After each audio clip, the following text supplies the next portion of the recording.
반갑습니다. 토요일인데 이렇게 시간 내서 부모 교육이라고 캐스트에 이렇게 오신 게 너무나 감사하고 너무나 존경합니다. 네, 진짜 황금 같은 시간이죠. 또 일요일 날은 또 교회를 가셔야 되고 하니까 어떻게 보면 토요일 날이 제일 좀 한번 쉬어갈 수 있고 또 가족들이랑 오손도손 지낼 수 있는 그런 시간인데 귀한 시간 내주셔서 감사합니다. 고맙습니다. 저는 이제 노아 성교원 노아 홈스쿨 센터에서 부모 교사를 맡고 있는 한종욱이라고 합니다. 네. 구페이스죠? 네. 서로 이렇게 자주 교류하게 되고 또 만남을 계속 갖게 되니까 너무 좋고 반갑습니다. 제가 특별히 이 시간에 제가 어떤 강사의 자격이 있어서 선 게 아니라 아까도 잠시 말씀을 드렸지만 저희가 부모 교사이기 때문에 또 부모로서의 역할도 하지만 교사로서의 역할도 감당을 해야 되고 계속 공부하지 않으면은 아이들한테 뭔가 이렇게 우리가 리드를 해야 되고 하는 거가 부족하겠죠. 그래서 저희 성교원에서 일주일에 1권 책 읽기 이런 운동도 있고 한데 결국은 이제 부모가 알아야 되고 부모가 실천해야 되기 때문에 저희들이 그런 실천적인 그런 입장에서 공부도 하고 있고 또 아마 이 세션 1에서는 제가 맡았지만은 그 이후에 다른 이제 선생님들께서 돌아가면서 여러 가지 분야에 대해서 이렇게 강의할 기회가 많이 있을 것 같습니다. 뿐만 아니라 여러분들도 이제 배우신 거를 이제 듣고 흘려보내는 게 아니라 이거를 내가 삶으로 살아내야 되기 때문에 내 자녀들한테 전하실 수 있어야 되고 말할 수 있어야 되고 왜 이런 교육을 하느냐고 다른 사람들이 여러분에게 물을 때 명확하게 얘기를 하실 수 있어야 돼요. 그래서 나는 이 교육이 이러이러하기 때문에 나는 해 라고 당당하게 말씀하셔야 되는데 이게 말이 준비가 되지 않으면 저 사람들 좀 이상한 교육하는 거 아니야? 너무 아이들을 실험하는 거 아니야? 이런 얘기를 듣게 되잖아요.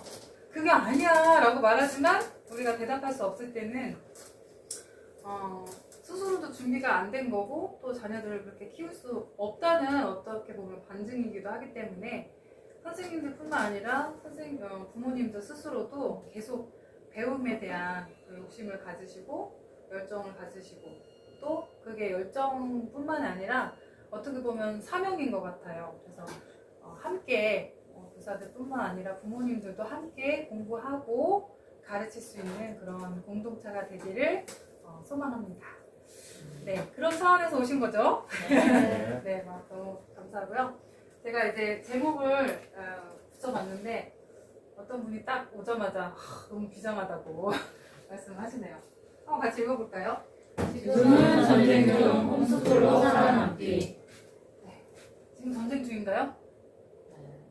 전쟁 중인가요? 전쟁 중이라고 생각하시는 분 있으신가요? 있으시네요. 네, 이제 집에서 전쟁 중? 이미 전쟁의 포화 속에서 지내고 계신 분들은 손을 들으셨을 거고 전쟁인지 모르고 우리는 사실은 살아가기도 합니다. 그러나 우리 이 공부를 하고 난 다음에는 분명히 지금은 전쟁 중이다라는 거에 대해서 알게 되실 거고 그렇다면 우리는 그 전쟁 중에서 준비가 됐나 한번 점검해 보시고 앞으로 여러 가지 교육을 통해서 우리가 그런 것들을 무장을 해야 되겠죠. 그래서 그런 시간들로 꾸며보도록 하겠습니다. 여기 그림에서 보면은 죄송합니다. 한개의 매가 필요합니다. 자, 그림에서 보면은 여기는 많이 보셨던 그림이죠, 요 그림. 네. 진화론의 어떤 상징 같은 그림이 됐어요. 아주 동상까지 만들어서 이렇게 딱 해놨네요. 누구를 보라고 이렇게 만들었을까요? 인간들이여 보게 당신의 근원은 여기라네 하고 이렇게 동상으로 만들어놨네요. 동의하십니까? 아니요. 아닙니까? 아니 동의하고 나도 모르게 이거에 동의하고 살아가실 수 있어요. 왜냐면 우리가 사는 세상은 이걸 동의하는 사람들이 모여서 만든 그런 그룹이기 때문에 사실은 우리가 크리스천이라면 당연히 반대는 하는데 실제로 삶을 살아가는 어떤 태도나 어떤 선택이라는 거를 봤을 때 사실 여기에 동의하고 살아가는 경우가 굉장히 많거든요. 오늘은 그 실체를 한번 까서 내가 정말 믿고 있는 그 신념이 그 나의 삶인가, 나의 선택인가라고 한번 점검해 보시기를 바랍니다. 그리고 이쪽은 이제 우리는 하나님께서 창조하신 그 창조 섭리에 의해서 살아가는 크리스천이다라고 이제 십자가를 꽂았죠. 우린 정말 이쪽 방향으로 가고 있을까요? 아니면 이쪽 방향으로 가고 있을까요? 물어보고 싶습니다. 근데 제가 부모 교육을 받기 전에는 저는 당연히 이쪽이라고 생각을 했거든요.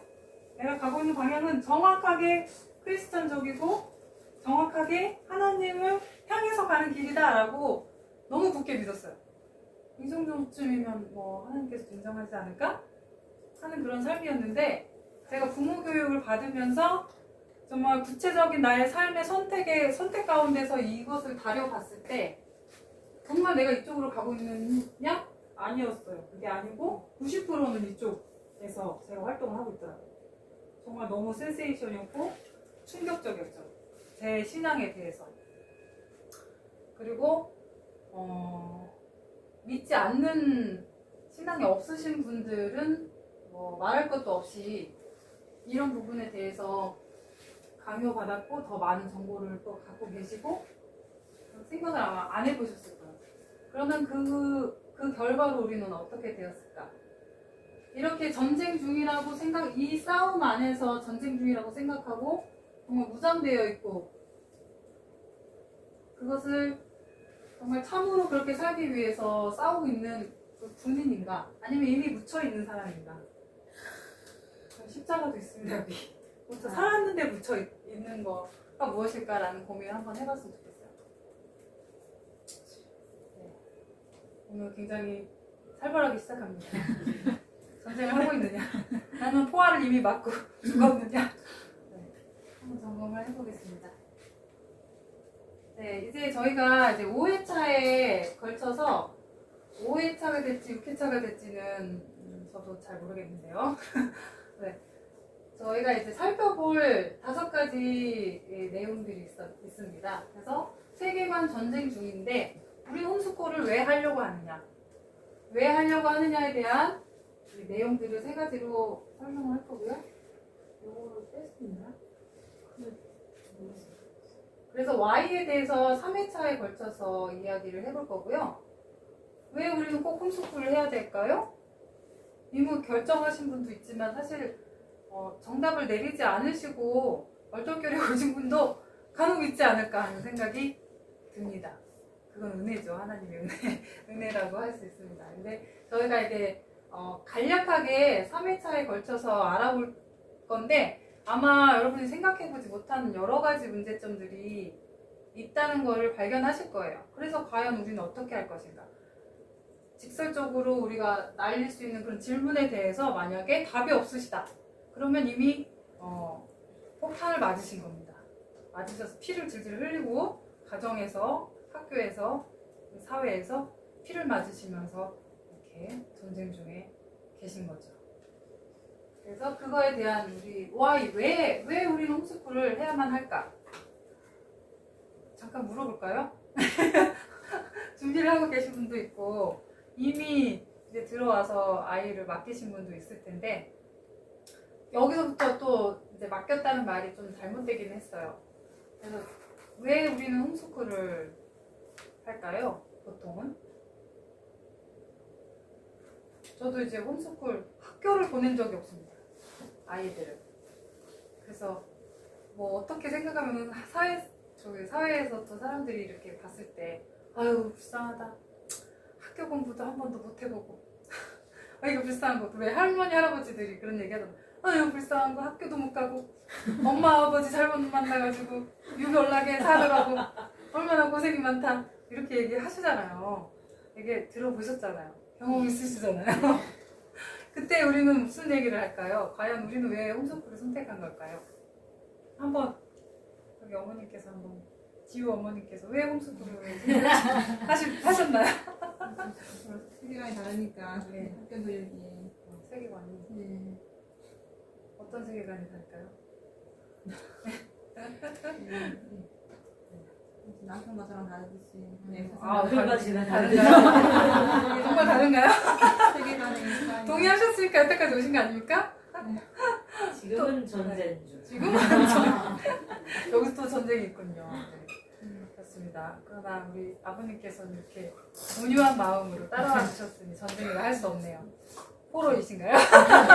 전쟁 포로. 전쟁 포로? 아, 포로이신가요? 아니면 아군이신가요?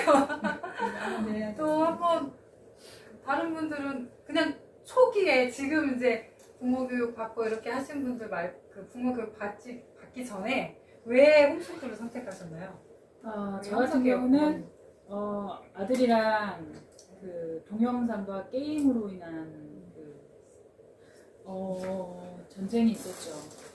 그 아들은 하고 싶다고 난리고 저는 이거는 안 해야 되는데 하지 말라고 이렇게 억압하고 근데 그 와중에 그런데 다른 애들도 다 하는데 내만 이거 안 하게 한다고 가능한가? 네. 막 그런 여러 가지 이제 마음속에 갈등 상황들이 있었고 거기에다가 아들하고 저하고 그냥 거의 이제 시녀로 제가 아들을 섬기면서 저쪽에 나는 포로가 이렇게 다른- 해야 될 것 같은데 얘는 이거 하고 싶고 그러면서 막 계속 싸웠죠. 네.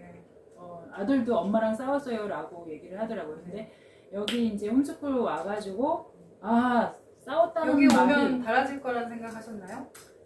한 가닥 희망을 갖고 오셨나요? 네, 조금 다르다라는 생각은 했는데 이렇게 확신을 탁 하지는 못했었는데 이렇게 상황이 이렇게 몰려가지고 왔어요. 상황이 몰려서 오셨나요? 어떻게 하다 보니까 와 있더라고요. 근데 지금 전도사님 예언에 걸맞게 예언이 와 원래 있는데 네. 오고 나서 그 단어가 정말 잘못됐구나. 아들이 엄마랑 싸웠어요라고 얘기를 했는데 그게 언뜻 이건 싸운 게 아니지 혼나는 건데 그냥 대등한 관계로 얘는 엄마랑 친구랑 싸운 것처럼 얘기를 하더라고요. 네. 나도 그걸 인지를 못했고 그게 그렇지 싸웠지 인지를 라고 못했죠. 생각을 했는데 여기 와서 다시 생각해보니까 그게 싸운 게 아니었어. 뭐 이런 식의 여러 가지가 그런 게 있었습니다. 있으셨군요. 네. 집안에서도 지뢰가 터지곤 하죠. 많은 지뢰가 있죠. 그래서 우리가 그 지뢰를 이거를 안 밟으려고 사실은 엄마들이 정말 발버둥을 쳐요. 그렇기 때문에 어떻게 하죠? 지뢰를 안 밟으려고. 그래서 지뢰가 어디 묻혔는지도 몰라요. 그쵸? 어디 묻혔는지 몰랐는데 나는 되게 조심하고 공부도 되게 많이 해요. 선생님들이 다 유튜브 보면서 우리 아들 비슷한 사례 막 네이버에 물어보고 또 뭐 어디다 물어보죠? 요새는 뜨고 있는 선생님들이 많잖아요. 그 전문가 선생님들한테 또 물어보죠. 근데 다 달라 말이. 그래서 어떻게 해야 될지 모르겠어. 어떤 거를 밟아야 될까 하다가 빵 터지는 거예요. 그렇게 터지다가 하다가 진짜 뭐 또 다른 방법이 없을까 이렇게 고민하다가 사실은 오게 되는 경우가 대부분인 것 같습니다. 그래서 다만 조금 위로의 말씀을 드리는 것은 완전히 우리가 거꾸러지기 전에 우리가 뭐 이런 교육을 맞았다는 것과 이게 한번 지뢰의 경험을 해본 다음에 또 보여지는 그런 현상들이 그 사람이 참 죄인인 것 같아요. 정말 뭔가 한번 터져야 이게 잘못됐다는 거를 그때서야 안다는 것이 어떻게 보면 인간의 죄성인 것 같아요. 그러면은 우리는 그래서 여러 가지 이유를 통해서 홈스쿨을 결정하기는 했으나 저도 사실은 홈스쿨을 하면서 홈스쿨을 뭐 다 알아서 제가 또 스타일이 막 다 파서 이렇게 옮기는 건 아니고 여기가 아니니까 이렇게 하다 보니까 이렇게 옮기게 되고 그 과정 중에서 유익도 알게 되고 또 기존에 하던 게 이러이러한 문제가 있었구나 하는 걸 사실 알게 됐거든요. 그래서 머나먼 그런 여정이다라고 저는 생각을 해요. 홈스쿨을 하는 게 뭔가 다 결정됐기 때문에 또는 뭔가 다 알기 때문에 시작하는 거라기보다는 어떤 문제점에 대해서 고민을 한 흔적으로서 시작하는 것이 아닌가 하는 생각이 들고 그런 관점에서 고민을 하고 계시다 여러분이 고민을 하고 있다는 거에 박수를 드리고 싶습니다. 서로에게 박수를. 정말로 이게 뭐 박수 받을 거냐 이런 생각을 하시겠지만 사실은 대부분의 사람들은 고민 안 하거든요. 그냥 뭐 다른 사람 다 하고 있는데 내가 뭐 다른 뭐가 있겠어? 하면서 그냥 가는 거거든요. 왜 죽게 하겠어? 뭐 이런 심정으로. 그래서 우리는 그 왜 우리가 해야 되는 거에 대해서 이제는 그 과정을 밟아갈 건데요. 아마도 제가 그거를 깨닫는 시간이 굉장히 오래됐었어요.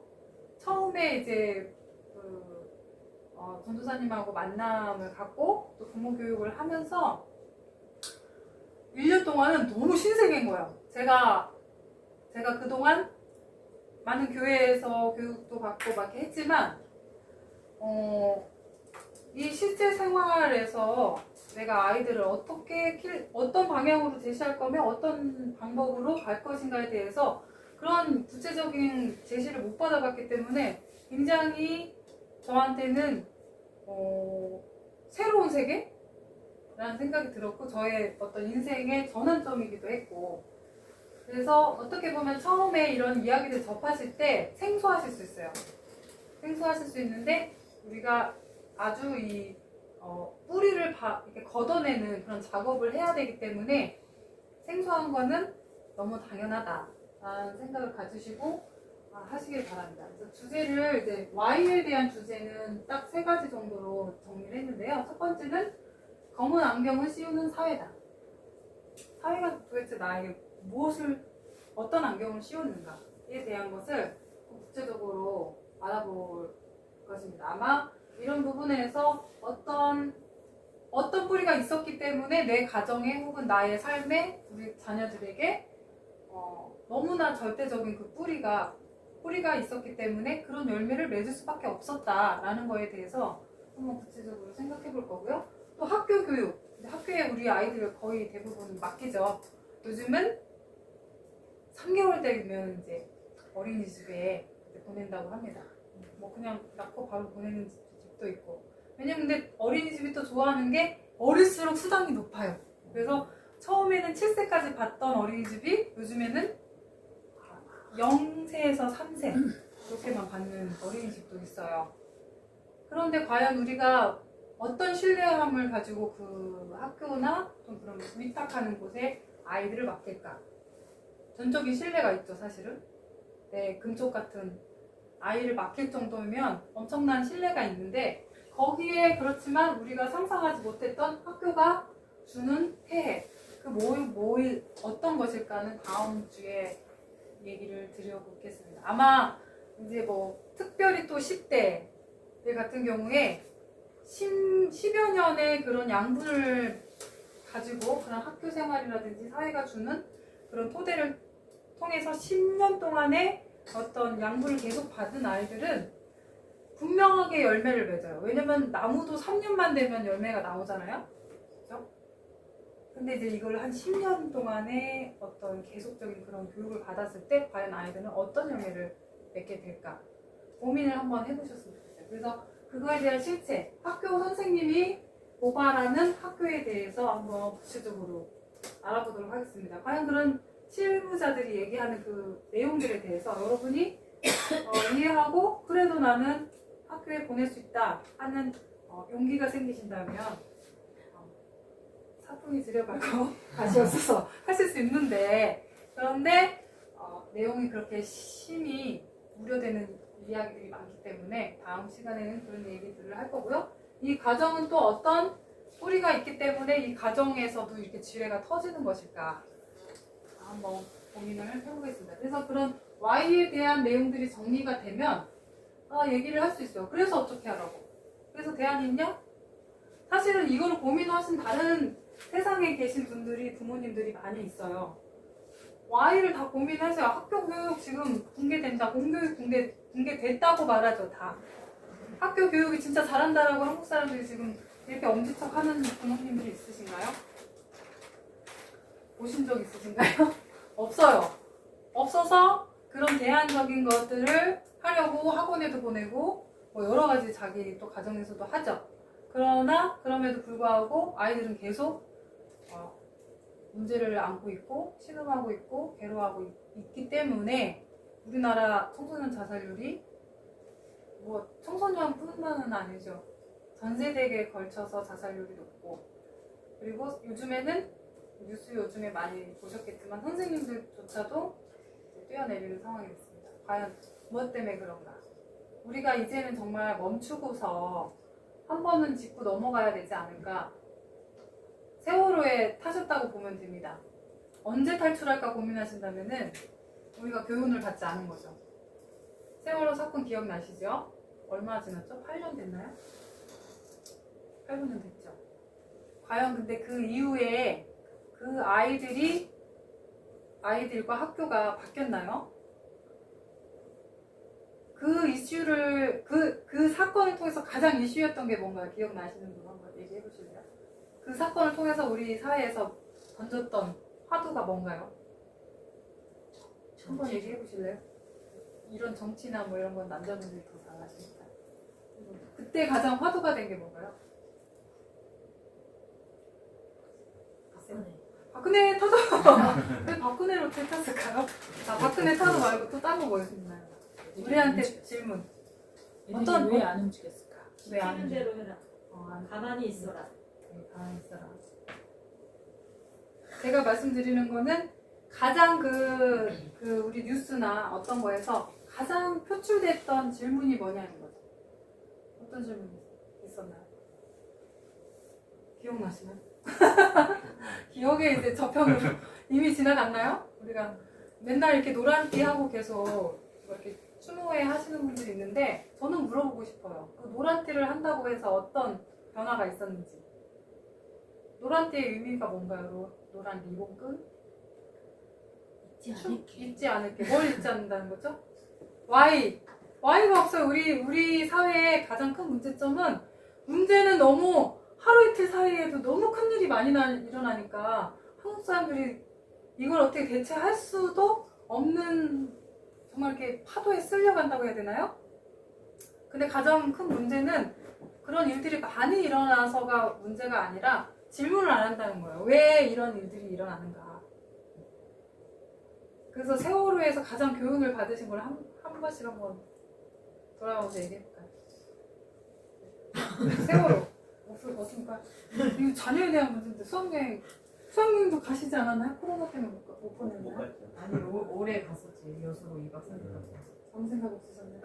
아무 생각 없었네. 그렇습니다. 우리는 하루 살기도 너무 바쁘고 어떤 생각하셨나요? 세월호를 통해서 안전불감증이죠. 우리가 지켜야 될 그 기본적인 그 원칙이 있는데 뭔지 그 사고를 보면은 그게 하나도 이루어져 있는 게 하나도 없고 원래 이제 자격 있는 사람이 운전을 해야 되는데 자격 있는 사람은 딴 데서 놀고 있고 자격 없는 사람이 이제 거기서 그거를 한 거고 거기 이제 준비돼야 될 물건이 있었는데 준비도 좀 하나도 안 돼 있었고 이제 매뉴얼이 있어가지고 따다가 또 이제 그 매뉴얼대로 이제 또 그 사고 났을 때 어떻게 대처해야 된다라는 그게 있어야 되는데 그것도 하나도 없고 또 이제 이런 여러 가지 원인이 복합적으로 일어난 사고가 아닌가 싶어요. 맞아요. 그런 게 또 되게 근본적인 얘기였죠. 또 어른들은 그런 어른들이 만들어 놓은 세상이 그랬죠. 또 학생들은 또 어땠나요? 그 세월호 안에서 세월호 안에 있는 영상 보셨죠? 네. 안에서 아이들이 장난가 있었죠. 그러니까 우리의 현실이 사실 그런 거라는 거죠. 대한민국의 배가 가라앉고 있어 여러분 막 중계방송 나오고 다 영상으로 나왔잖아요. 우리 전 국민이 앉아서 그 가라앉는 모습을 봤잖아요. 그럼 지금 공교육과 학교 교육과 이런 모든 거에 대해서 지금 가라앉고 있다고 다들 인정하시죠? 인정하는데 거기에서 뭔가 액션이 있으신가요? 혹시? 다들 주변 사람들? 말 안 듣는 아이들이 살아남아. 그렇죠. 왜 말안 말을 안 듣나요? 알고 있으니까. 그 사람들은 생각을 하는 아이기 생각하고 때문에. 알고 있었기 때문에. 네. 근데 우리의 현실이 사실은 그 세월호 같은 제가 그때 뭐 무슨 뭐 하여튼 이런 사건들이 다른 걸로 비화돼서 뭐 정말 여러 가지 가짜 뉴스며 여러 뉴스들이 막 있었잖아요. 근데 우리가 정말 이 본질에 대해서 파헤치고 그런 진지한 토론이 있었나? 이렇게 생각할 때 참 그런 사실 그거를 당면하게 실제로 그거를 빠뜨리게 했던 실무 담당자들도 문제지만은 이 사회 자체가 어떤 문제에 대해서 해결하려고 하는 의지가 없다라고 그런 진단이 생기더라고. 그래서 거기서 좀 유행한 말이 뭐냐? 각자 도생입니다. 각자 도생. 응? 각자 도생해야 되는 거예요. 방송에서 계속 나오는 거예요. 네. 우리 잘 어울리고 있지만, 네. 침착하시고, 기다려 주십시오. 근데 이제 상황을 봐야 되는 거죠. 무슨 상황인지. 그 큰 배가 밑으로 다 가라앉아갖고 요만큼만 남았어요. 그러면 어떻게 해야 되나? 이거를 우리 스스로가 물어봐야 된다는 거죠. 공교육이 무너지고 있다는 거 다 인정해요. 다 중계방송으로 나오고 다큐멘터리가 몇 개인지 몰라요. 다 세보세요 한번. 그런 게 문제다 얘기를 하는데 그거에 대해서 개인들이 그런 가라앉고 있는 우리 아이들이 지금 우리 아이들은 아직 안 죽었습니다. 네. 이렇게 얘기할 수가 있나요? 이게 되게 어떻게 보면은 무서운 얘기예요. 우리 아이들이 그 안에 들어가 있을 때 어떻게 하기를 바라시나요? 내가 뭐 해경이니 뭐니 다 필요 없어! 이러면서 배를 타고 가지 않겠습니까? 일단 타고 내려라. 배를 옮겨 타야지. 배를 옮겨 타야 되는 겁니다. 네? 해경이다 내가 가서 구속이 되고 뭐 나중에 처벌을 받더라도 일단은 빼내와야 되지 않겠습니까? 그리고 그 학생들은 어떻게 해야 됩니까?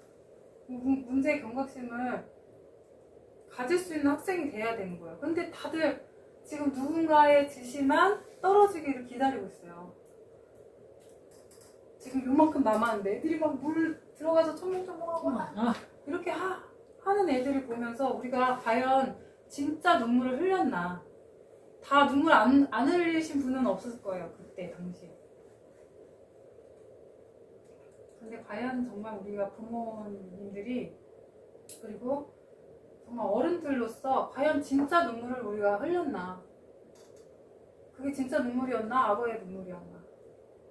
내가 사람이니까 그래도 이런 사건이 났을 때 눈물 한 번쯤은 흘려야지 가 아니라 정말 다시는 그런 일들이 없어야 되겠다라는 어떤 결단과 그 어른으로서의 책무에 대해서 그 사람이 과연 내가 그 선장이었다면 과연 어떻게 했을까?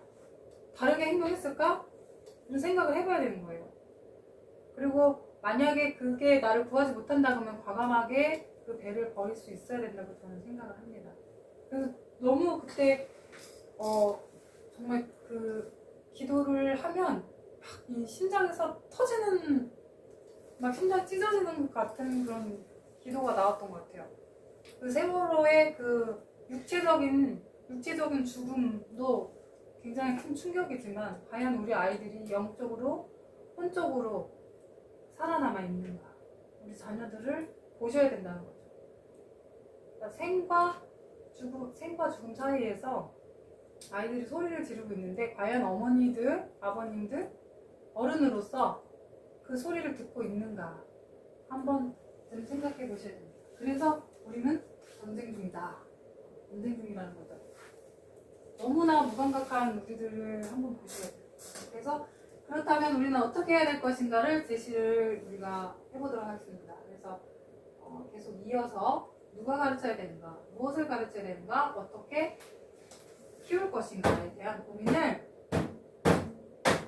제가 시켜서가 아니라 나의 생명을 바꿀 수 있을 만큼의 아이들을 위해서 우리가 해봐야 된다는 거죠. 아버님들 너무 고생하시죠? 바깥에서 일하시느라 어머님도 마찬가지고 정말 우리가 고생하는 이유가 있잖아요. 그렇죠? 무엇 때문에 우리가 이렇게 고생을 하나요? 너무 쉬운 얘기를 우리 지우 아버님이 지우를 보면서 얼마나 눈에 꼴이 뚫어지는지 옆에 있으면서도 참 질투가 날 정도로 아주 꿀을 이렇게 막 바르시더라고요. 우리의 사랑이 어디로 향하는지는 누구나 다 알 수 있어요.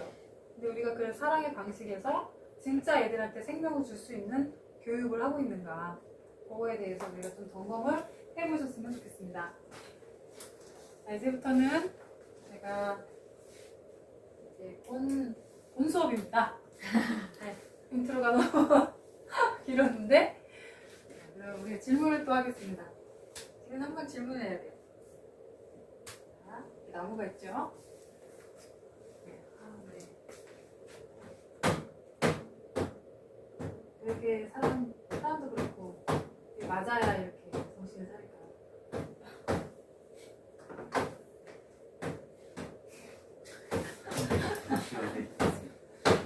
기대는 또 앞에 진행을 됐습니다.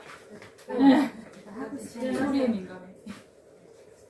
자, 오늘 열심히 하시고 질문에 잘 대답을 하신 분들은 선물이 있습니다.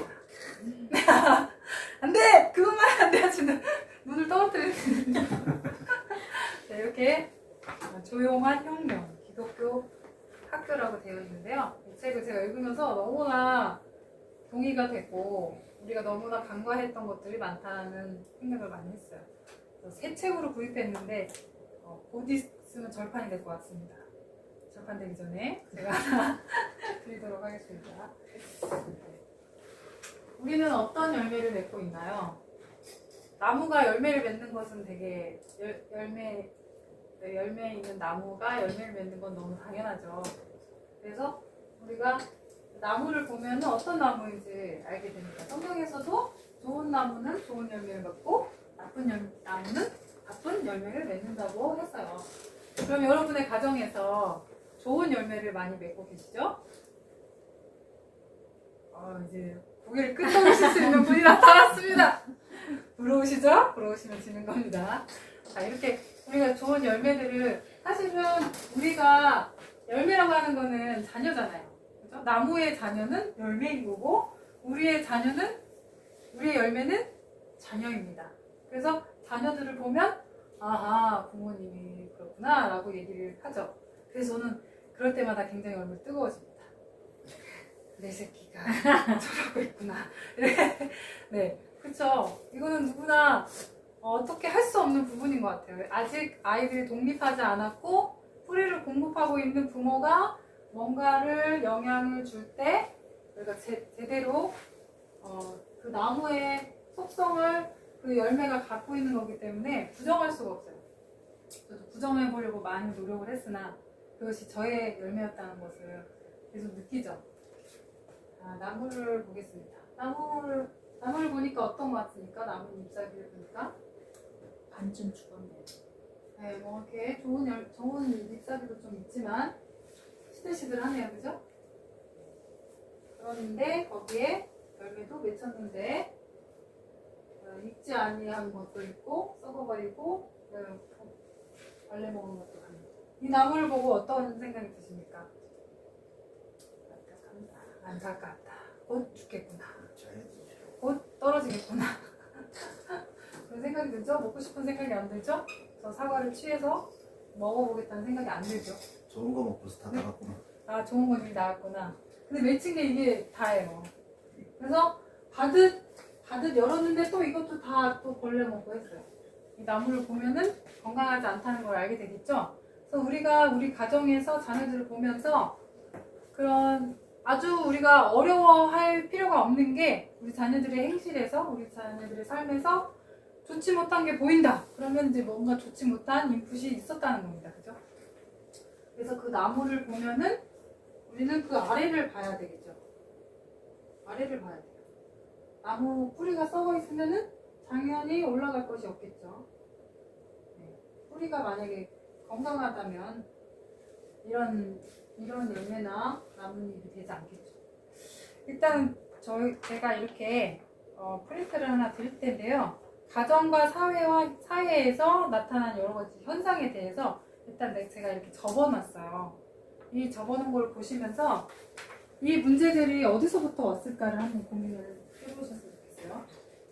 그리고 우리 가정에서 적용되는 그런 사례나 그런 것들도 한번 생각해 보시고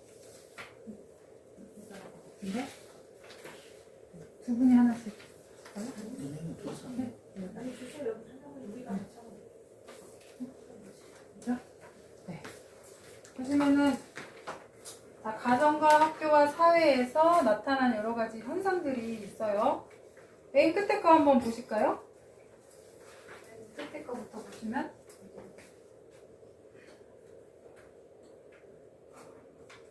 쭉 읽어보실까요? 어디로 있나요? 접혀져 있는 접혀져 그대로 있는 가정, 사회, 가정, 학교, 사회의 현상.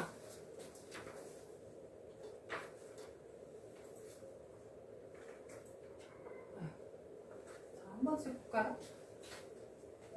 요즘 우울증 너무 그 감기처럼 이제 생각하죠. 많은 사람들이 우울증에 시달립니다. 아프리카에 우울증 있는 사람이 있을까요? 오히려 없다고 그러죠. 선진국으로 갈수록 우울증이 심하다고 하죠. 우울증과 자살. 자살 얘기는 이제 너무 사회에 만연해서 뉴스도 별로 안 나오는 것 같아요. 옛날에는 누가 자살했다 그러면 뉴스에 나왔는데 이제 자살은 뉴스도 안 나와요. 그죠? 뉴스에도 잘 안 나와요. 자살. 중독은 뭐 요즘 엄마들 가정에서 제일 또 핫 이슈죠. 핸드폰에 중독이 안 되어 있다. 한번 손 들어볼까요? 이거 여기서 한번 조사를 해볼까요? 우리 애들은 핸드폰을 하루에 3번 정도만 한다. 손 들어보실까요? 여기는 아예 안 하는 것 같아요. 저기 요셉이 모세네는 핸드폰이 어디 있는지도 몰라. 핸드폰. 아니 이제 자녀들 얘기하지 말고 부모님들 한번 핸드폰이 1시간 정도 1시간 정도 없다. 그럼 어떤가요? 일단 불안해. 이런 사람들 주변의 사람들 되게 막 힘들어합니다. 저도 그렇고 남편이 답답하지 않아? 뭐 불편하지 않아? 막 이렇게 하면서 얘기하는데 주변 사람들 많이 힘들죠. 근데 그만큼 사람들이 이 휴대폰이 1시간 정도라도 없다. 그러면 막 초조해지기 시작합니다. 그러니까 이 핸드폰 중독은 이미 필수 아이템이라고나 할까요? 현대인들의. 네. 근데 우리 자녀들은 말할 것도 없죠. 요즘 가장 막 속상한 게 뭐냐면 소아과에 딱 가면은 엄마들이 아이들한테 휴대폰을 줘요. 스마트폰을 줘요. 주고 같이 옆에서 합니다. 예전에는 전에는 잘 안 주려고 하는 그런 경향성이 있었거든요. 최근에는 그냥 일단 앉으면 주는 거예요.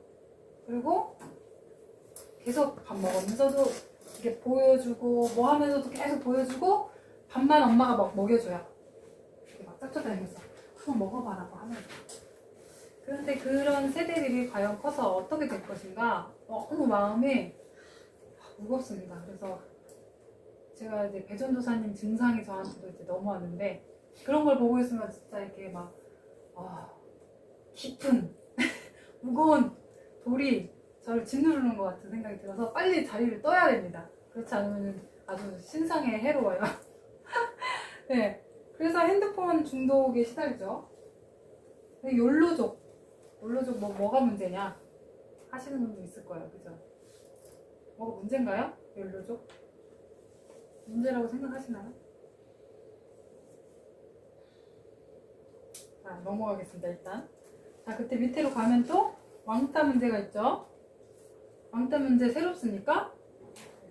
네, 우리 지금 이제 배를 상상하시면서 물이 어느 정도 나 왕따 문제다 그러면 물이 어느 정도 차오르는지 한번 상상을 하시는 거예요. 배라고 생각하시고 세월호인데 이 왕따 문제로만 이제 물 높이를 생각을 하시면서 왕따 문제 어디까지 왔나? 네. 어디 정도까지 오신 것 같아요? 왕따 문제.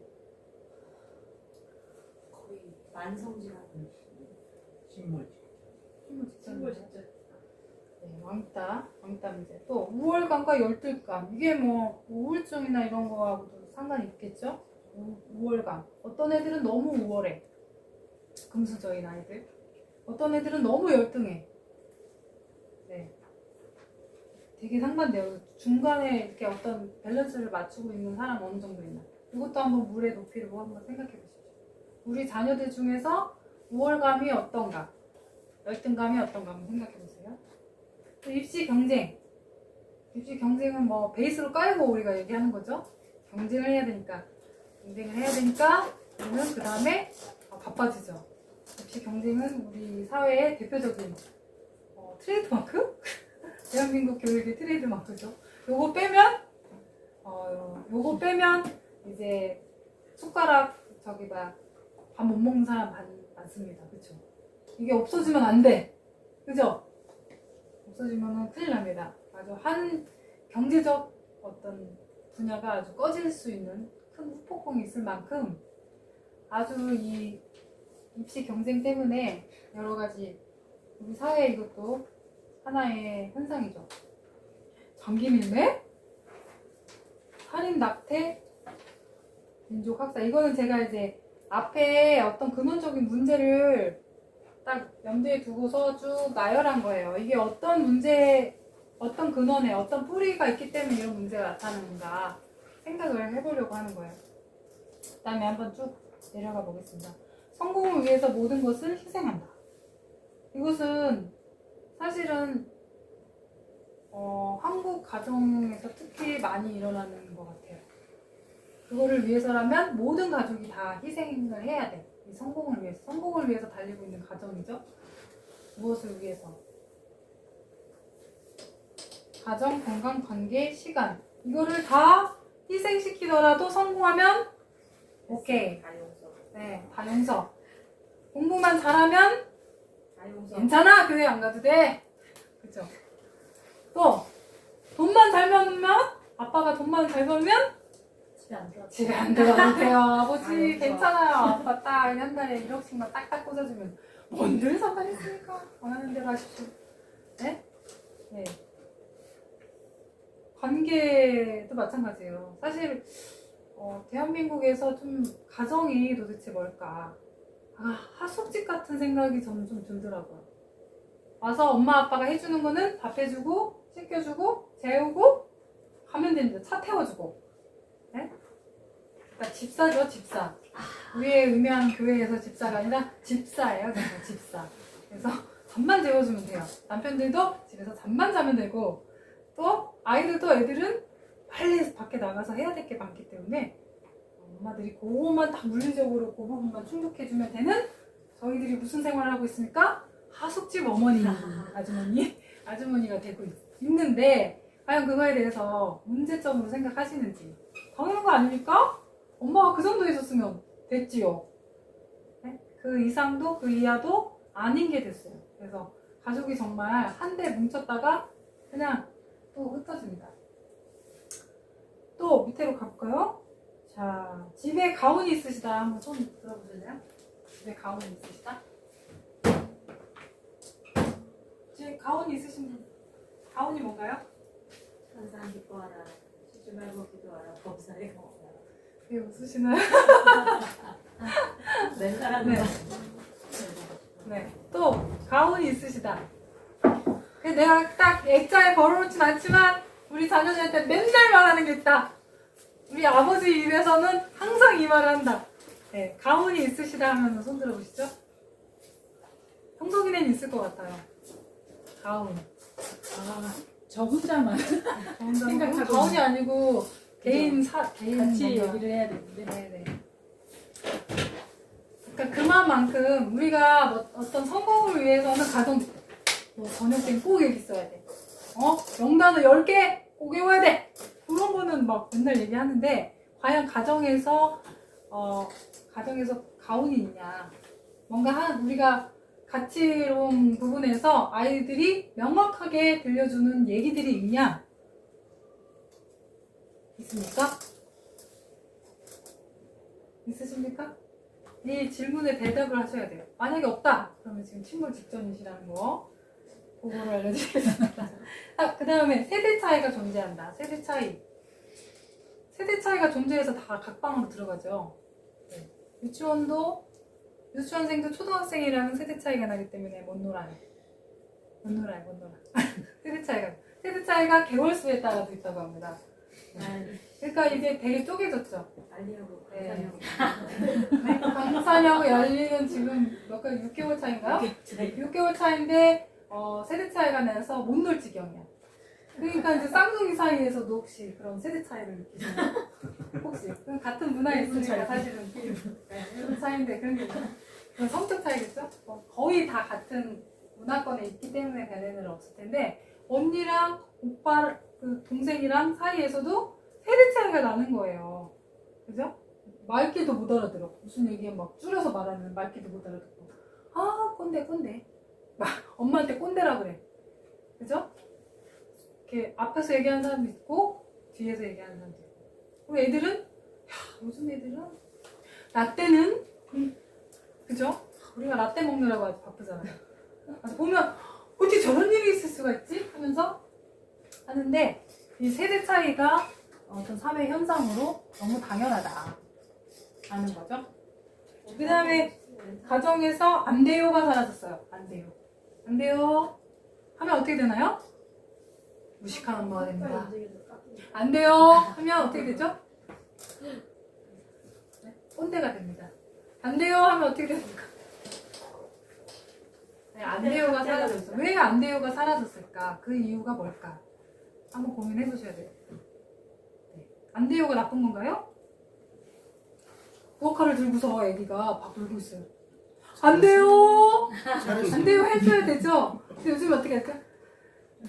어떻게 얘기하나요? 요즘 안 돼요가 안 되니까 어린이집에서 놀고 싶었구나. 갖고 놀고 싶었구나. 그러는 사이에 네? 안 돼요가 나쁜 건가요? 왜 하나님께서는 10계명을 주셔서 그 10계명 중에 한 5계명 정도는 4계명 정도는 다 안 돼요인데 4계명이 아니죠. 그 위에도 있는 공경 하나 빼고는 다 안 돼요죠? 안 돼요. 하나님이 아주 돌판에 새기셨어요. 안 돼요 라고 얘기했는데 하나님은 교육학적으로 너무나도 무식하셔서 그때는 모르셨었던 것 같아요. 그래서 그렇게 안 돼요라고 했나요? 지금 안 돼요가 너무나도 뭐랄까요? 죄악시 되고 아이들의 뭔가 창의성과 아이들의 그 인격을 말살하는 그런 용어라고 해서 안 돼요가 그렇게 하지 않아요.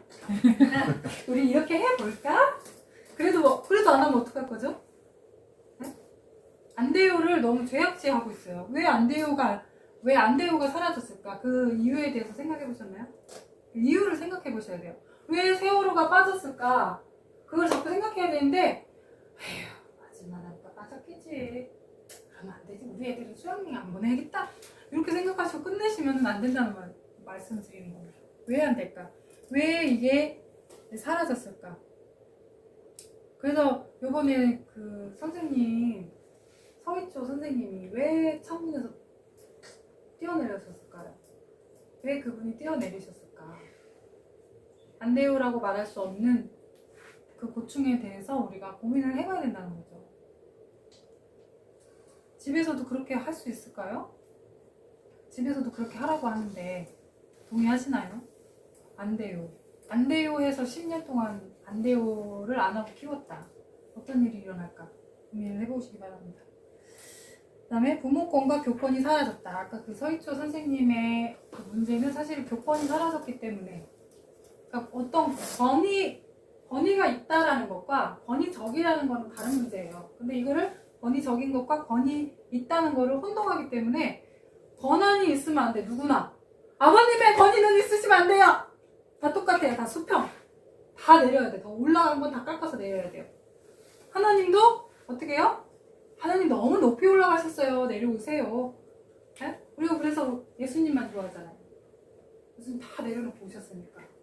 예수님만 좋아하고 하나님이 원래 태초부터 하나로 계셨던 그 하나님의 권위는 인정하지 않는 또 교회의 분위기도 있습니다.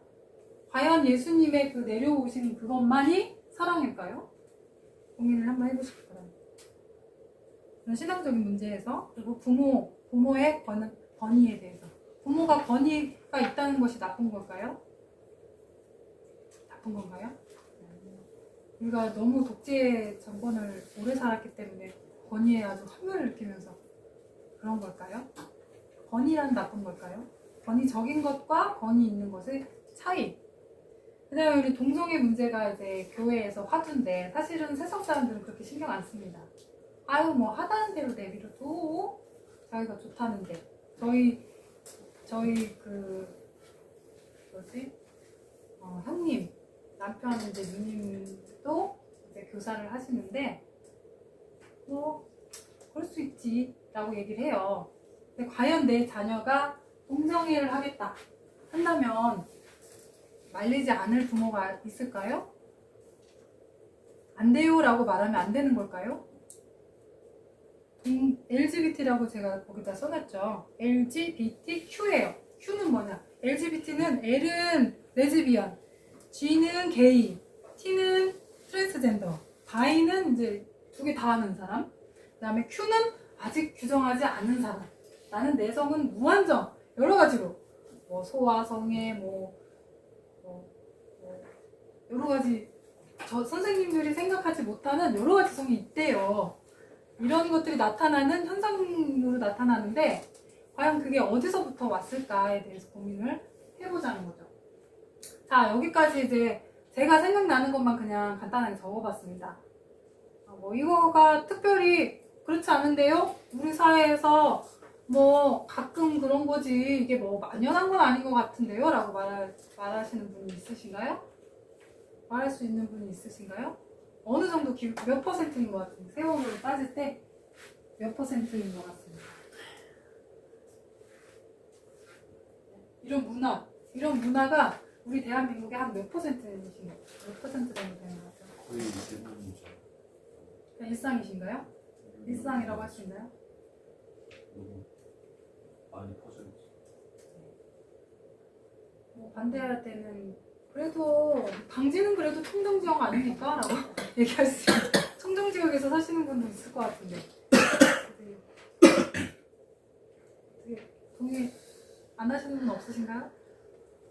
네, 그러면 지금 90% 정도 찼습니다. 여기에서 스톱을 걸으셔야 될 분이 누굴까요? 우리 아이들은 이 문화에서 살고 있는데 하나쯤은 걸려 들어가지 않겠습니까? 네? 이거 다 피하면서 지뢰를 피하면서 사실 자신 있으신 분 한번 손 들어 주십시오. 자신 없으세요? 대한민국 깡으로 살아야 되는데 대한민국의 정신은 깡 아닙니까? 네? 깡으로 좀 어떻게 안 될까요? 네, 정말 한 번쯤은 고민하시면서 우셔야 돼요. 이런 상황에 대해서 너무 평범하지 뭐 마지막이야. 이제 세대가 막장이야. 드라마도 그냥 막장은 평범하지 않습니까? 네? 이거를 그냥 일상이라고 생각하고 우리 자녀들이 이 스펀지 같은 아이들이 흡수한다고 했을 때 동의하십니까? 아니요. 동의하시지 않는 분은 손 들어 주십시오. 동의하십니까? 네, 동의하실 분이 없을 거예요. 그렇다면은 우리가 교육에 대해서 정원사에 비유를 하죠. 그래서 필요 없는 것은 잡초는 뽑아야 되고, 그리고 좋은 것을 보존하기 위해서 먼저 해야 되는 것은 좋지 않은 것들을 걷어내는 일입니다. 그래서 걷어내야 되는데 뿌리를 안 뽑고 계속 잘라요. 그러다 돌아서면 거기 또 있어요. 또 자르러 가요. 또 가요. 하면 또 자르러 가야 돼요. 이런 상황이라는 거죠. 왜냐? 뿌리가 안 잘렸기 때문에. 제가 취미가 풀 뽑기거든요. 밥 먹고 딱 와가지고는 회사에서 밥 먹고 딱 오면 햇빛이 쨍쨍합니다.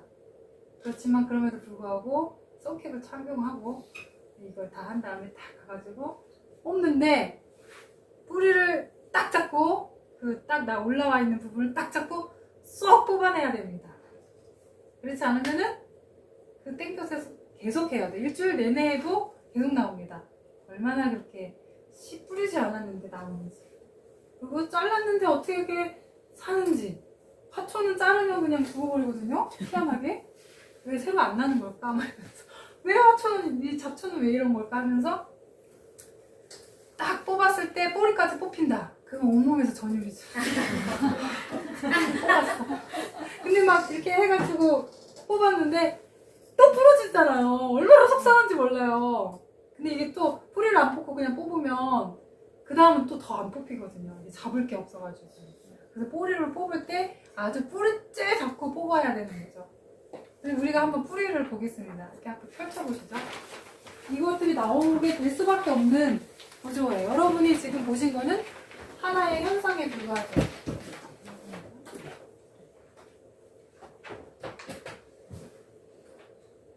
네. 지금 우리가 본 거는 그 위에 나와 있는 부분인 거죠.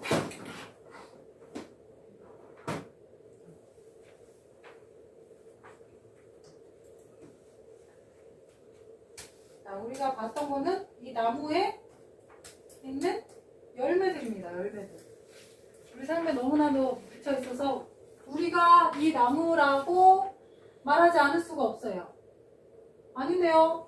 건강한 것도 많은데 물론 있습니다. 아직 살아남은 것도 있지만 우리 이 사회 현상적으로 봤을 때 너무나 또 썩고 제대로 되지 않은 열매를 맺고 있는 것들이 너무 많아요. 그게 어디서부터 왔냐? 네. 그 우울증의 근원이 어디냐? 어딜까요? 괜히 우울할 때 있잖아요? 왜 우리가 우울한가요? 자, 우리가 이 뿌리를 살펴볼 때 썩은 뿌리가 있죠. 이 큰 뿌리를 한번 보시죠. 이 큰 뿌리의 가장 큰 이 줄기라고 볼 수 있는 부분이 무신론인 거예요. 무신론이 뭐가 문제인가요? 내 인생에 한 신이 뭘 해줬나요? 라고 얘기하는 분 분명히 있습니다. 물론 이해는 됩니다. 하나님을 만나지 않은 분들은. 무신론의 문제가 뭐냐? 신은 없죠. 그렇기 때문에 이 존재에 대한 모든 것들은 우연히 일어난 자연적인 산물이에요. 그렇죠? 우리 뱃속에 지금 있는 우리 반짝이 우연히 어찌하여서 그렇게 우연히 나타났을까요? 그래서 아이들한테 얘기할 수밖에 없는 거예요. 이 무신론자 입장에서. 너는 그냥 세상에 던져진 우연의 산물에 불과하단다. 그렇게 얘기하는 부모가 있나요? 아이들한테 그렇게 겁없이 얘기해 줄 수 있는 부모가 있나요? 어쩌다 보니까 그렇게 분위기를 타는 게 아니었는데 네? 어쩌다 보니까 너는 생겼어 라고 얘기해 줄 수 있는 부모가 있나요? 설령 그렇다 한들 우리가 그렇게 얘기해 줄 수 있나요? 그 아이한테? 신을 믿지 않는 사람들도요 자녀한테 그런 얘기를 하지 않습니다. 왜 그럴까요? 그렇게 나는 우연한 존재야. 어떻게 하다가 생긴 우연한 존재야. 그죠? 작용 원리가 우연성인 거예요. 그죠? 그리고 그 작동 원리에 의해서 발생된 문제가 뭐죠? 옆에서 한번 읽어볼까요? 존재 목적의 부재. 하는 대로 되는 대로 운을 맡긴다. 우리는 존재의 목적이 없습니다. 어쩌다 보니 생긴 거기 때문에. 빅뱅에 의해서 뭔가 유기물이 생기지 않았더라면 나의 이렇게 지옥 같은 생각은 없었을 텐데. 그죠? 어쩌다 보니 왜 나는 여기 이 세상에 던져졌을까? 사실 사춘기 때 많이 고민하죠. 답을 내릴 수가 없습니다. 왜냐? 나는 피조되었기 때문에 답을 내릴 수가 없어요. 알 수가 없어요. 그런데 그 만드신 분의 그 목적에 대해서 알지 못하는 이상 우리가 그렇게 고민했던 이유는 단 한 가지예요. 우리한테 존재 목적을 알려주는 사람이 없었기 때문에. 사춘기를 많이 심하게 겪으신 분 있으시나요? 아유, 그때만 생각하면 진짜 끔찍하다 라고 생각하는 분 없으시나요? 혹시 자녀들 중에 그런 지금 상황에 있는 아이들 있으신가요? 가장 불쌍하죠. 가장 담담하죠. 가장 젊은 날이고 가장 찬란한 날인데 목적이 몰라. 창조 목적이 없어. 왜냐? 나는 우연한 존재이기 때문에 가야 할 방향이 없는 거죠. 에라 모르겠다 해서 생기는 게 뭐죠? 쾌락주의. 그냥 오늘 하루 그냥 잘 즐겁게 살면 되는 겁니다. 그리고 그냥 유행에 따라서 어떤 다 몰려가는 거에 따라서 그렇게 살아가는 그냥 망망한 바다에 떠내려가는 그런 돛담배기죠. 그냥 입장이라고 해야 되겠죠. 우리 자녀들이 그렇게 살기를 원하시나요? 너는 우연한 존재야. 어떻게 살다 보면 사라지겠지. 라고 우리가 대답을 해줘야 될까요? 가장 큰 문제점이 사실은 이런 부분인 것 같아요. 자, 일단은 이렇게 제가 이렇게 정리를 해봤는데요. 잠깐 쉬면서 우리 아이들한테 어떤 문제가 지금 도사리고 있는지 좀 생각해 보시고 답을 좀 해보시기를 바랄게요. 잠깐 쉬고 이 열매에 대해서 다시 한번 얘기를 해보겠습니다.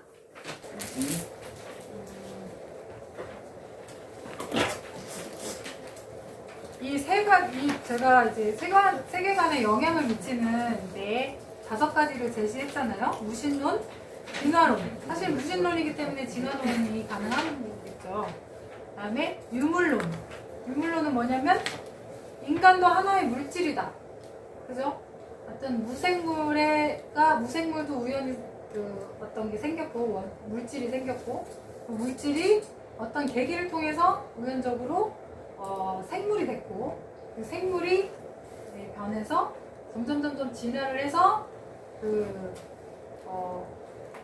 어떤 지금의 우리 인간도 됐고 여러 가지 생물이 됐다라는 게 이제 진화론인데, 진화론의 관점에서 보면 사람도 어떤 물질이 모여서 만든 조직에 불과한 거죠. 그래서 요즘 페미니즘 좀 급진 페미니스트들이 그 임신에 대해서 어떻게 표현을 하냐면 내 자궁에 붙어있는 기생충이다 라고 표현을 해요. 어떤 인간에 대한 가치, 생명에 대한 어떤 말할 수 없는, 우리가 임신을 하게 되면 그 전에 얼마나 같이 기뻐하고 그 생명이 어떻게 이렇게 생겼을까, 내 몸에서 그 생명이 움터서 정말 이렇게 손가락 발가락 생기면서 했을까, 그런 놀라운 경외감으로 생명을 바라봤잖아요. 근데 이런 유물론적인 관점에서 보면 조직의 한 덩어리일 뿐인 거예요. 그게 내 몸의 한 부분이 부풀어 오르더니 이렇게 조직이 되어 가는데, 이게 뭐 12주에 사람이 되냐 안 되냐, 8주냐 아니면 뭐 20주냐 이런 걸 가지고 싸우고 있어요 지금 재판에서. 그 이유가 뭘까요? 그 이유가 뭘까요? 진화론으로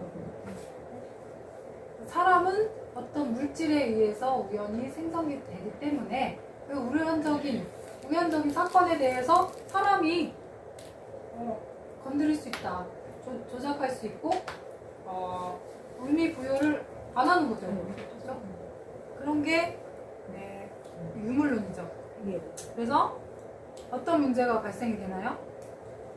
유물론에서 멈췄는데, 유물론은 그렇고, 또 물질주의. 그러다 보니까 유물론이 발전을 해서 더 세분화되면 물질주의가 이제 파생이 되는 거죠. 물질주의고 성공주의다. 그러니까 진화론적으로 서바이벌한다, 적자 생존이다. 내가 생존해야 되기 때문에 어떤 물리적인 것들을 취해야 되는 거죠. 내가 그거를 적게 취하거나 아니면 좀 낮은 차원에서 하면 어떻게 되나요? 죽는 거죠, 바로. 그렇기 때문에 물질주의, 성공주의는 너무나도 당연한 원리인 거야. 진화론적인 입장에서 봤을 때 성공해야 되는 거야. 안 그러면 죽는다, 이런 게 되기 때문에. 그 다음에 상대주의라는 거는 그런 어떤 물질이 우연하게 발전을 했다 하면 거기에 어떤 가치가 멈출 수 있는 부분이 있나요? 있죠. 물질이 변화를 해서 어떤 조직이 됐고 그 조직이 어떤 사람의 형태로 됐다. 그러면은 근본적으로 어떤 가치를 생성할 수 있는 과정이 있나요?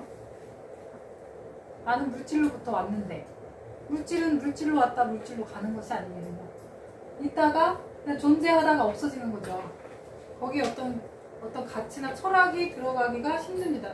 그게 조금 반영이 된다 그러면은 어떤 거냐면 사회주의적인 어떤 사회가 형성해 가는데 같이 우리가 너도 좋고 나도 좋고 이익을 가질 수 있는 그런 형태에서의 도덕이라는 게 사실은 거기서 생기죠. 합의에 의해서 이런 것들을 했을 때 다른 생물에 비해서 어떤 윤리를 가지면, 어떤 사회적인 도덕을 가지면 조금 살아남기가 쉽더라. 그냥 어떤 그런 조직을 갖지 않고 어떤 서로 이익을 줄 수 있는 선에서의 도덕인 거죠. 그거는 상대적인 거예요. 그래서 예를 들어서 뭐 제가 여기 그 현상에도 했지만 민족 학살 이게 창조적인 관점에서 봤을 때는 하나님께서 모든 만인을 다 지으셨잖아요.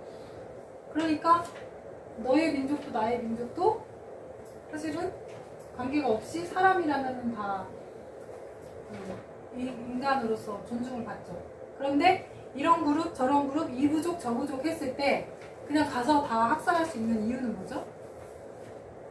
내가 그 공동체 안에서 번영을 누려야 하기 때문에 이쪽은 경쟁에서 죽일 수도 있고 살릴 수도 있고 그렇게 하는 거예요. 그죠? 그런 사회적 관점에서 어떤 상황의 관점에서 도덕이라는 것도 생기기 때문에 도덕은 상황에 따라 다르다. 그죠? 내 이익에 관계되는 거. 우리가 무신론자도 윤리를 가질 수 있다라고 얘기하는 것은 그런 사회적인 이익을 취하기 위한 도구에 불과한 거예요. 그 자체의 가치가 있다기보다는. 그러니까 사회가 사회에 따라서 다 가치가 다르죠.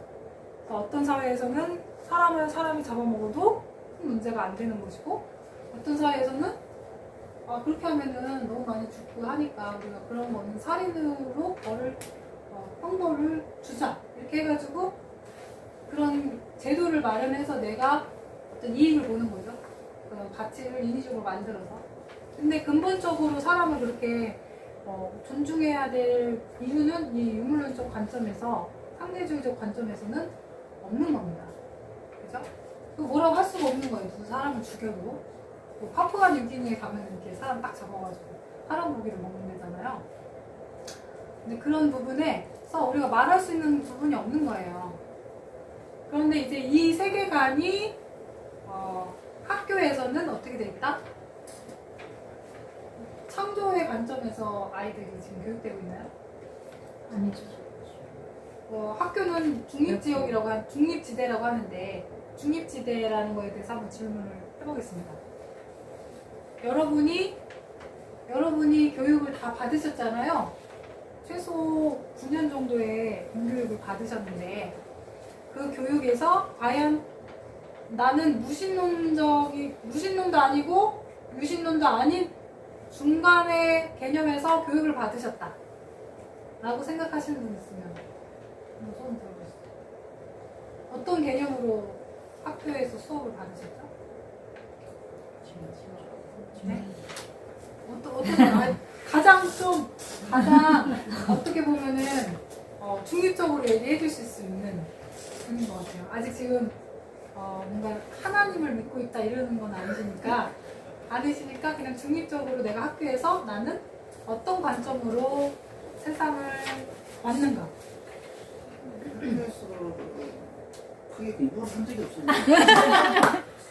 공부를 이런 분들이 세뇌가 안 되십니다. 공부를 한번 한다고 했을 때 선생님인데 그때 그 당시 선생님이지 붙잡혀가지고 한 일주일 동안 계속 한 적이 있거든요. 그럼 한 달 동안은 붙잡혀가지고 이제 혼난 게 있습니다. 공부한다고 해서요? 공부 좀 하니까요. 그러니까 혼났어요? 점수 앞에 높아야 되니까. 조심스러워. 어머. 뒤에서 이제 최후 뒤에서 몰다가 어느 순간 공부한다고 하니까 그러시구나. 그 근처에 큰애가 아는 데도 없는데 선생님 올라가니까 교무실에 또 잡혀가가지고 한 3시간 동안 상황이 맞고 아니고. 네? 모르셨을까? 아니 그냥 나 혼자 다 시험 보고 따시면 되잖아요. 그 당시에는 그게 아니죠. 어찌 대들 수 있겠습니까? 아니 그 대들기도 많이 유물론 대들었는데 때문에 그런 거야? 대들기도 많이 물질을 대들었어요. 쉽게 변하지 않는다 뭐 이런데. 선생님 오는데 그냥 담치게 해가지고 놀러 또 많이 갔고 학교는 그냥 쉬러 가는 데라 생각하면서 갔습니다. 학교는 어떤 신념을 중립적으로 선생님한테 주셨나요? 아니면 뭐 무신론적인 관점이나 지금 제가 이렇게 얘기를 했을 때 어떤 그냥 관점으로 주신 것 같나요? 그 선생님하고 그냥 타협을 봤죠 그냥. 학교 가고 저는 그냥 조용히 이제 지내고. 성적은 안 올리는 걸로. 네. 네, 진짜. 반에서 한 60명 넘게 있으면 그래서 뒤에서 놀다가 한 첫 달 처음에 이제 한번 공부 좀 해가지고 한 40등까지 하고 그 다음에 20등까지 딱 오. 가니까 중요한 근데 순간이었는데. 두드려 맞기는 그렇게 한번 점프 할 때마다 두드려 맞으니까 너무 신기하다. 자, 그러면 이거의 현상에 대해서 한번 우리가 고민을 한번 해보죠. 이건 왜 천지를 만졌어요. 왜 그 선생님은 아, 천지 나나 천지 제가 천지를 안 넣었군요 여기에. 물질주의. 자 여기 있는 물질주의네요. 성공주의. 허허. 그 선생님의 교육 목표는 학생이 성장하는 것이 아니었네요. 그렇죠. 문제를 많이 너무 마음이 찢어지고 그리고 진짜 뭐 찢어진다. 고등학교 돼가지고 한번 공부하는 그 선생님이 좋아가지고 한번 딱 이제 열심히 했는데 그 선생님이 그 이거 기록부 딱 보니까 최고 이쁘게 적어놨습니다. 그 선생님이.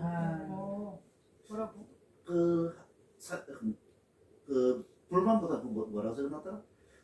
동급생을 괴롭히고 괴롭힌 사람을 동급생도 괴롭히고 그다음에 공부에 산만하고 분위기 산만해 동급생 괴롭힘에 안 좋은 걸 다 적어놔버렸어. 실망했구나. 동의를 안 하셨나 봐요. 나 동의 안 했지. 네. 우리 학교 물론 이제 지금 학교 생활하는 아이들하고 선생님들이 이렇게 생활하셨던 교실 분위기가 다를 수 있어요. 다를 수 있는데 한번 정리를 해본다 그러면 어떤 거를 내게 이렇게 학교라고 했을 때 학교가 가장 나에게 인상을 준 게 뭔가 아니면 가장 악영향을 준 게 뭔가 가장 좋은 걸 준 건 뭘까 한번 좀 생각해 볼까요? 공부 잘하는 사람이. 공부 잘하는 사람이 받는. 네네. 네, 성공주의. 무대 받는 때. 네, 거기에서 보면은 우성이죠, 우성. 네, 여기서 보면은 그 우월감 1등 하는 애는 쩔죠. 우월감이 쩔죠.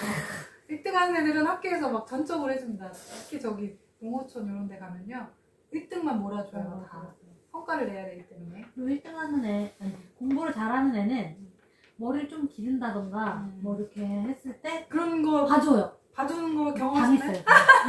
네, 그래서 근데 좀, 아니 근데 뭐 못 뿌리고 다니는 애가 아니니까 그랬는데 막 머리 이렇게 묶었는데 머리가 좀 길었잖아요. 근데 너는 뭐가? 모범생이니까 괜찮다. 약간 이런 식의 그런 거. 학력주의, 그죠? 학력이 거기에 그러니까 어떻게 보면은 전일적인 교육은 아니죠. 아 그리고 그것도 있어. 예를 들어 수학을 했는데 많이 틀린 거예요. 그 공부 못하는 애는 당연히 많이 틀리잖아요. 그럼 그 틀린 개수대로 때리는 거죠. 그래서 지금 와서 생각해보니까 아니 그의 평균에 맞춰서 한두 대 더 때리거나 해야지 어떻게 수학만 18개 틀리는 애는 계속 18개 막 이렇게 맞고 하나 틀리는 애는 하나 맞고 이렇게 하는 게 지금 생각하면 좀 이해가 안 되더라고요. 그 선생님은 어떤 관점에서 그걸 때렸을까요? 뭐 때문에? 뭐 하여튼 이유가 있을 거 아니에요. 어떻게 생각하시나요? 이렇게 한번 따끔하게 혼나야 성적이 오를 거야. 성적이 오르는 게 나한테 좋냐? 니한테 좋지? 이런 관점일까요? 그런다고 성적이 올랐을까 하는 의문도 들고 경쟁을 시킨 거죠. 성공을 위해서. 모멸감을 모두 100점을 맞기 위해 한 전략 모두 100점. 모두 100점. 가치보다는 성공? 그렇죠. 우리가 사실 지금 이제 그 노아에서 하는 부분은 이게 서열로 하는 게 아니고 여기서 서열화라고 돼 있죠. 진화론에 보면은 우리가 살아남아야 되고 적자 생존을 해야 되고 우성이 이기기 때문에 그렇기 때문에 우리는 경쟁을 해야 되죠. 그렇죠? 함께 하기보다는 경쟁을 해야 되는 거야. 그게 당연한 거고 이 진화론적 관점에서는 당연하죠. 약자가 되면 어떻게 되죠? 못해 되죠. 약자는 그러니까 어떤 입장에서 바라봐야 되나요? 루저죠. 근데 이제 학교에서만 루저냐? 한번 가정에서도 만약에 이제 성적이 잘 안 나오는 아이가 있어요. 그 아이를 내 마음으로는 내 부모의 입장으로는 과연 얘를 루저로 보냐? 한번 고민해 보시라는 거예요. 선생님이 그랬다는 게 아니라 우리 자녀들한테 나는 과연 어떤 식의 사고를 하고 있는 내가 진화론적 관점에서 이 아이를 보고 있느냐. 뒤를 뒤집어 보시면은 성경적 관점이 있어요. 이게 대비되는 거가 있는데 이렇게 비교를 해보시면서 그러면은 우리가 그런 아이들을 봤을 때 유신론적 입장에서 그리고 하나님을 믿는 입장에서 절대주의적 입장에서 인간을 바라보는 그런 관점에서 뭐가 다르냐 그런 생각을 해봐야겠죠? 그 세계관이 다르면 세계관이 왜 중요하냐면은 이 가치 내가 생각하는 이 눈에 따라서 내가 반응하는 게 달라지기 때문에 중요합니다. 그죠? 그 선생님이 만약에 이런 서바이벌의 진화론적 관점으로 바라보지 않고 다른 무언가를 이 아이에게는 우리의 삶의 목적이 100점 맞는 게 삶의 목적이라면 그게 적자 생존에서 살아남는 그리고 살아야 하는 이유라면 그렇게 할 수밖에 없겠죠. 그런데 우리는 어떤 관점을 갖고 있나요? 기독교 세계관에서 인간을 봤을 때 인간은 어떤 존재인가요? 인간은 어떤 존재입니까? 하나님의 형상. 하나님의 영이 거하시는 집이에요. 하나님의 형상이고 하나님의 영이 거하시는 집이에요. 그렇죠? 뭐 미신적인 그런 사람들도 집에 이렇게 그런 상을 딱 갖다 놓고서 엄청 애물단지 뭐라고 그러죠? 신주단지라고 그러죠? 애물단지. 신주단지 안 해줘. 죄송합니다. 잠깐 전 끼셨죠? 신주단지 모시듯이 한다 그래요. 근데 사람이 그런 신주단지처럼 하나님의 영이 거하시는 집이라는 거예요. 그런 관점을 봤을 때 집에 왔는데 어떤 사람이 집에 갔는데 신주단지를 모시고 있어요. 근데 왔는데 탁 찼어. 기분 나쁘나요? 안 나쁘나요? 네? 큰일 났지. 기분 나빠. 근데 한 20대를 막 때려. 기분 나쁘시나요? 안 나쁘시나요? 내가 신주단지를 모시고 있는데. 기분 나쁘시겠죠? 잘했는데. 네, 살인나죠? 네, 그렇습니다. 근데 이게 사람이라는 건 하나님이 그 하나님의 영이 거하시는 집으로 만들었고 하나님의 형상을 닮았다라고 얘기하셨기 때문에 만약에 그 선생님이 하나님의 형상으로서 그 학생을 바라봤다. 그게 때릴 수 있을까요? 네? 똑같나요? 네? 뭔가 때릴 때도 뭔가 목적이 달랐겠죠. 네, 형상을 회복해라. 라는 내였겠죠. 야, 네가 그렇게 해서 살아남겠나? 이렇게 할 수는 없었겠죠. 그래서 우리는 하나님의 형상이고 한 신이 기뻐하시는 사람이기 때문에 그 사람을 봤을 때 분명히 너에게도 하나님 목적이 있어. 네가 비록 성적이 안 나오고 1등을 하지 못한다 할지라도 하나님은 너의 삶에 목적하신 바가 있기 때문에 너를 만드셨어 라는 그런 게 나오는 거죠. 그죠? 근데 우리한테 또 자기 반성도 해야죠. 우리 집에서 과연 우리가 우리 자녀를 바라볼 때 정말 하나님의 형상으로 보고 있나요? 아니면 하나님이 거하시는 집, 그 신주단지라는 게 다른 영이 들어와 있으면 신주단지지만 하나님의 영이 거하시는 그거를 우리가 과연 막 그렇게 욕하고 때리고 할 수 있나요? 할 수 없죠. 그게 세계관이 완전 다르다는 거죠.